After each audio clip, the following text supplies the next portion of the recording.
बिस्मिल्लाहिर्रहमानिर्रहीम। इय्याक नअबुदु व इय्याक नस्तईन। अस्सलाम वालेकुम नाज़रीन, मैं जावेद इकबाल और आप देख रहे हैं लम्हा न्यूज़। नाज़रीन, आज थोड़ा सा मेरा दिल करता है कि हट के बात करूं और कौन कौन से बड़े बड़े चेहरे नंगे हो रहे हैं, बल्कि बेनकाब हो रहे हैं और इल्फ़-लिल्लाह नंगे हो रहे हैं पाकिस्तान के बड़े बड़े चेहरे, जिसमें जज भी हैं, जर्नैल भी हैं और सियासतदान भी हैं। साबिक़ वज़ीर-ए-आज़म भी होंगे और सदर पाकिस्तान साबिक़ भी होंगे। ये शख्सियात जो हैं ये नंगी होंगी। बात यह है नाज़रीन कि इस मुल्क को सब ने लूटा है।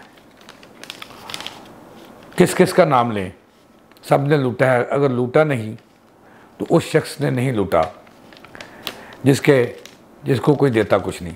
मैं कहता हूं कि पाकिस्तान में नाज़रीन दो बंदे पैसे नहीं लेते, तीसरा अगर कोई कहता तो वो झूठ बोलता है। वो दो बंदे आप पूछेंगे वो कौन है? एक बंदा वो है जो वली अल्लाह है, जिसको ज़रूरत नहीं है पैसे की, और दूसरा वो है जिसको देंदा कोई नहीं। नाज़रीन समझ आ गई होगी आपको, देंदा कोई नहीं यानी कि जिसको देता कोई नहीं है, जिसके टांगे कांपती हैं। ये दो बंदे हैं। अब मैंने आज के प्रोग्राम में एक ऐसा मुर्दा खाड़ना है, ये बड़ी बड़ी दुनिया ने इसको मारने की कोशिश की लेकिन मरा नहीं। मैंने बात करनी है बहरिया टाउन के मलिक रियाज़ की। मलिक रियाज़ एक ऐसी हस्ती है और ऐसी गंगा है नाज़रीन, जिसमें हर एक ने हाथ धोए हैं, हर एक ने अपने हिस्से का पानी निकाला है। और मलिक रियाज़ अगरचे एक खुदा तरस आदमी है और अल्लाह की राह में बहुत देता है, और अल्लाह की राह में वही देता है जिसको अल्लाह ने तौफीक दी है। ये मलिक रियाज़ वाहिद बंदा है जिसने भी कहा और जहाँ भी कहा इसने अल्लाह की राह पे बेतहाशा दिया, और उन्हें भी दिया जो ज़रूरतमंद नहीं थे। तो नाज़रीन आज जो मैंने आपसे बात करना चाहता हूँ, ये लंबी बात निकल गई दूसरी तरफ, कि मैंने कहा कि मलिक रियाज़ जो बहरिया टाउन के चेयरमैन है, एक ऐसी गंगा है जिसमें हर एक ने स्नान भी किया और अपनी मर्ज़ी के मुताबिक पानी लिया, जवाहरात लिए, अंगूठियाँ ली, हर एक चीज़ ली और उसने हर एक को दिया। उनके ख़िलाफ़ एक केस हुआ, वो मलीर अथॉरिटी थी सिंध के अंदर, कराची के अंदर। वहाँ औने पौने दामों और कच्ची आबादियों को मिलाकर, और ज़ाहिर है कि सिंध हुकूमत की आशीर्वाद के बगैर तो कुछ भी नहीं होता। समुंदर के किनारे उन्होंने एक बहरिया टाउन आबाद करना चाहा, जिसके लिए नाज़रीन उन्होंने मलीर अथॉरिटी से, ज़ाहिर है आसफ अली ज़रदारी की हुकूमत है सिंध में, तो वहाँ नाज़रीन उन्होंने 21,777 एकड़ ज़मीन हासिल की औने पौने दामों, और वहाँ पे उन्होंने बहरिया टाउन की बुनियाद रख दी। अब ये केस दफन हो चुका था। इस केस के बारे में आज को मैं बताना है। ख़बर नाज़रीन ये है कि ये केस जो है दोबारा फिक्स हो गया है, और मैं तो सुओ मोटिव कहूँगा, दबा हुआ केस था। मौजूदा चीफ जस्टिस काजी फ़ायज़ ईसा साहब ने इस केस को ज़िंदा कर दिया है।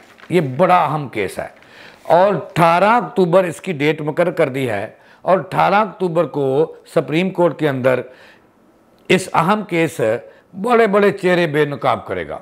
बड़े बड़े मगरमच्छ सामने आएंगे कि किस किस ने हाथ धोए इस बहती रियाज़ मलिक की गंगा में, और किस किस ने ये जो बहरिया टाउन कराची है इसमें किस किस ने लूटा उन्हें और किस किस ने माल मत्ता हासिल किया। तो ये इस पर मौजूदा chief justice supreme court of Pakistan इज़्ज़त माब काजी फ़ायज़ ईसा साहब ने 3 रुकनी बेंच बना दिया है, और बेंच में बड़े आला किस्म के जो जज हैं जिनका माजी बेदाग है, और वो बड़ी मेरिट पे फैसले करते हैं और जुल्म के ख़िलाफ़ भी डट जाते हैं। और हाकिम वक्त अगर कोई गलत फैसला करता है और उसमें बेंच में होते हैं तो उसको भी डिनाई करते हैं कि आप गलत कह रहे हैं। तो उसमें जो सरबराह होंगे 3 रुकनी बेंच के, वो चीफ जस्टिस साहब होंगे इस आम केस के, बहरिया टाउन कराची केस के, और दूसरे मेंबर हैं अतर मुनल्ला साहब, और तीसरे हैं अमीनुद्दीन खान साहब। यानी कि बड़े बंजे हुए और जिनका माजी बेदाग है वो जज शामिल किए हैं मलिक रियाज़ के केस में, और 18 अक्टूबर को फिक्स कर दिया है और तलब कर लिया पूरा रिकॉर्ड। अब नाज़रीन इस केस को थोड़ा सा आपको समझना होगा। उस वक्त जब सुओ मोटिव लिया इस मलीर केस में कि यहाँ पे बहुत बड़ी करप्शन हुई है, तो उस वक्त सुप्रीम कोर्ट ऑफ पाकिस्तान के चीफ जस्टिस थे साकिब निसार साहब, उन्होंने सुओ मोटिव ले लिया इस पर और उस पर कार्रवाई शुरू कर दी, अपना बेंच बना लिया और फिर ले दे हुई मलिक रियाज को तलब किया। और बहुत सारे मामलात हुए कि बाबा जी मलिक रियाज साहब, बाबा जी सरकार साहब और क्रिश्चियन हुकूमत से कोई मिली भगत हुई है या मलीर अथॉरिटी में जो आपने 21,777 एकड़ जगह औने पौने दामों और कच्ची आबादियों का रकबा मिलाया है। ये रकबा तो बहुत महंगा था, तो आपने मलिक रियाज साहब आपने ये जुल्म किया, गरीबों के साथ कच्ची आबादियों में मिला ली और हुकूमत वक्त के साथ मिलकर मिलाई। तो उन्होंने कहा जी कि उस वक्त के चीफ जस्टिस से बहुत सारी पेशियाँ हुई, सिफारिशें हुई, तो मलिक रियाज को उन्होंने कहा जी 10 खरब रुपये आप जमा करवाएं और तमाम केसेस जो हैं आपके वो ख़त्म कर देते हैं इस नौयत के। तो मलिक रियाज उस वक्त कोई मामला तय ना हुआ और बात चलती रही। फिर साकिब निसार रुखसत हुए और कोई फ़ैसला ना हो सका। अच्छा नाज़रीन, उसके बाद बड़ा अहम मोड़ आता है। उसके बाद जब साकिब निसार साहब रिटायर हो गए मुद्दत मुलाजमत पूरी करके, तो ये केस भी दफन हो गया और उसके बाद दूसरा एक बेंच अजमत सईद साहब की सरबराही में बना। तो उसने यानी कि उस वक्त मैं क्या कहूँ, गलत लफ्ज़ हो जाएगा, मैं तो अदलिया का एहतराम करता हूँ लेकिन मैं वो लफ्ज़ नहीं आज कहूँगा चूँकि मुझे डर आता है। तो फिर ये सौदा मुकम्मल हुआ और फिर उस वक्त जो दूसरा बेंच बना सईद साहब का, अजमत सईद साहब का, उन्होंने कहा जी कि 4 अरब 60 करोड़ रुपया जमा करवा दिया जाए जुर्माने के तौर पर, तो फिर जनाबे वाला आपकी जान छूट जाएगी। तो उस वक्त ये भी तय पाया कि 7 सालों की एक साथ कर दीजिए। मलिक रियाज साहब ने दरख्वास्त की और एक अकाउंट भी खुल गया जिसमें मलिक रियाज साहब ने वो पैसे जो थे वो जमा करवाने थे, जुर्माने के पैसे। तो मलिक रियाज साहब ने दरख्वास्त की कि 7 साल की किश्तें कर दी जाएँ। मलीर केस की नाज़रीन मैं बात कर रहा हूँ, कराची में जो बड़ा गरीबों के साथ जुल्म हुआ था और उस पर फिर सुओ मोटिव हुए, तो उस पर मैं मलीर केस की बात बता रहा हूँ, बैरियर टाउन कराची की, कि वो कैसे आबाद हुआ बैरियर टाउन। वहाँ पे गरीबों की झोंपड़ियाँ गिरा कर मसमार करके उनको ज़बरदस्ती वहाँ से निकाल कर जो बैरियर टाउन का महल लोगों के महल बनाए, उसकी मैं बात कर रहा हूँ। ये बड़ा अहम केस है नाज़रीन मलिक रियाज की ज़िंदगी का। तो मैंने मलिक रियाज साहब की तारीफ़ भी की है कि वो अच्छे आदमी हैं, गरीबों के हमदर्द हैं, कहीं उनके दस्तरखान चलते हैं, कहीं हस्पताल फ्री और कहीं जनाब ज़कात और जो समुंदर में पाकिस्तानी को तैयार गवाह हो जाते हैं तो वहाँ भी वही पैसे देते हैं इनके कहने पे। अच्छा, तो ये बातें होती रहेंगी। तो उसके बाद नाज़रीन जब ये जुर्माना तय हो गया कि मलिक रियाज साहब को कि मलीर अथॉरिटी में उन्होंने सस्ती ज़मीन ली और गरीबों की झोंपड़ियाँ गिरा कर वहाँ पे बैरियर टाउन के महल और बंगले तमीर करवाए, तो वहाँ उन्होंने जो है 460 करोड़ रुपए का जुर्माना तय हुआ, अकाउंट खुल गया और उसमें 7 साल में उन्होंने अमाउंट देनी थी। बाद में कोरोना आ गया तो उन्होंने कहा जी कि हमें इसमें रिलीफ दिया जाए, लेकिन फिर बात ख़त्म होगी ना। इसी दौरान इस केस में बड़ा अहम मोड़ आता है। बरतानिया के अंदर वहाँ से हुकूमत पाकिस्तान को ख़त आता है कि हमने 19 करोड़ डॉलर जो है पाकिस्तान से आए और ये ब्लैक मनी उन्होंने डिक्लेयर किया बरतानिया वालों ने, और उन्होंने कहा ये पाकिस्तान का जो पैसा तहकीकात हुई उनकी जो क्राइम एजेंसी है, तो वहाँ पे पता चला कि मलिक रियाज साहब ने चोर दरवाज़ों से ये पैसे भेजे हैं वहाँ, इतनी बड़ी नाज़िन रकम। तो वहाँ पे बरतानिया के अदारे ने, वो हमारी तरह के अदारे नहीं हैं, बड़ी शफाफ तहकीक करते हैं और फिर माफ़ नहीं करते। तो उन्होंने ये पकड़ लिया कि मलिक रियाज साहब ने चोर दरवाज़ों से उनकी ब्लैक मनी वहाँ पे पकड़ी गई कि 19 करोड़ डॉलर पकड़े गए, और वहाँ पे इसकी सज़ा के तौर पर मलिक रियाज के जो बेटे, उनकी बेटियाँ, दामाद, बेटा, उनके वीज़े वहाँ पर मनसूख कर दिए गए। और फिर वहाँ बरतानिया ने हुकूमत पाकिस्तान को ख़त लिखा। उस वक्त नाज़रीन मैं आगे बड़ी बात बता रहा हूँ कि उस वक्त वज़ीर-ए-आज़म तब्दीली खान साहब, इमरान खान साहब थे मोहतरम, और उनकी बीवी खतून अव्वल थी। तो उन्होंने ख़त लिखा कि ये पैसे आपके हमने पकड़े हैं। उनका कानून भी यही है कि जिस मुल्क के पैसे ब्लैक मनी पकड़े तो वहाँ पे भेजे। तो वहाँ नाज़रीन क्या हुआ कि उन्होंने हुकूमत पाकिस्तान उस वक्त के वज़ीर-ए-आज़म इमरान खान साहब के ख़त आया कि ये पैसे आपके हमें कोई अकाउंट दें कि उसमें भेजें। आज जुल्म की बात देखें नाज़रीन, यहाँ पे इस हमाम में सब नंगे हैं, और मैंने शुरू में कहा था कि इस मुल्क को सब ने लूटा है और अपनी अपनी हिम्मत के मुताबिक लूटा है और चादरें फाड़ी हैं इस मुल्क की। तो उन्होंने वो अकाउंट दे दिया, हुकूमत स्टेट बैंक का अकाउंट देना चाहिए था वो ना दिया, और अकाउंट वो दिया जिसमें मलिक रियाज के जमा होने थे पैसे, जुर्मानों की रकम जो सुप्रीम कोर्ट ने कहा था कि अजमत सईद बेंच ने जो कि 4 अरब 60 करोड़ रुपया, तो वही अकाउंट दे दिया स्टेट बैंक का, हुकूमत पाकिस्तान के ख़जाने का अकाउंट नहीं दिया, वही अकाउंट नंबर दे दिया जो वहाँ पे जिसमें मलिक रियाज के पैसे आ रहे थे। ये जुल्म देखें। और इससे आगे जाके मैं आपको केस बता रहा हूँ जिसका ये केस दोबारा ज़िंदा हो गया है और मौजूदा चीफ जस्टिस ने इसका सो मोटिव ले लिया है। मैं ये बताऊँगा कि कितने कितने चेहरे नंगे होंगे 18 अक्टूबर को जब ये केस की समाअत होगी, क्योंकि फिक्स हो गया ये समाअत के लिए। अब वहाँ नाज़रीन एक मैं कहूँगा कि आपके होश उड़ जाएंगे कि वहाँ क्या हुआ। जो इमरान खान कहता था मैं बड़ा शरीफ आदमी हूँ, ईमानदार हूँ, और उसकी बीवी और ये सारे कहते थे कि हम तो तब्दीली खां सब कहते थे, क्योंकि मेरा तो नाज़रीन किसी सियासी जमात से कोई तल्लुक़ नहीं है, मैं बात करता हूँ सच्ची और खरी, किसी को बुरा लगे।